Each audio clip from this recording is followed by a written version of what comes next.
आज आम्ही सगळ्यांनी मिळून शाळेत हळदी-कुंकू केले. हे डेकोरेशन आमच्या प्रत्येक सरांनी केले होते. अगदी एका दिवसात बरं का. कुठल्याही कामासाठी ते कधीच नाही म्हणत नाही. वाणासाठी पण छान वस्तू आणल्या होत्या. हे बाकीचं decoration Vidya teacher, Bhavsar teacher, Charu teacher आणि सीमा टीचर यांनी केले होते. आणि आमच्या शाळेतील प्रिन्सिपल मॅडम आहेत त्या खूप कॉपरेटिव्ह आहेत, म्हणून हे सगळं शक्य होतं.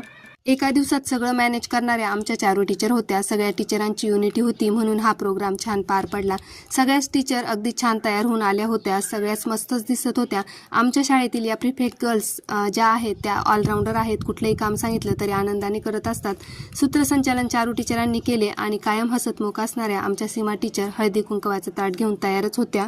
मग आम्ही सगळ्यांनी एकमेकींना हळदी कुंकू दिले, वाण दिले. हा हळदी कुंकवाचा प्रोग्राम आम्ही शाळेत पहिल्यांदाच केला होता, त्यामुळे सगळ्यांनीच आनंद घेतला. वेगवेगळे गेम घेतले आणि असं काही असलं की महत्त्वाचा विषय म्हणजे जेवण. त्यासाठी आम्ही बाहेरूनच व्हेज पुलाव आणि पावभाजी मागवली होती. सगळ्यांनी जेवण वगैरे केले. तर चला मग सगळ्यांना बाय.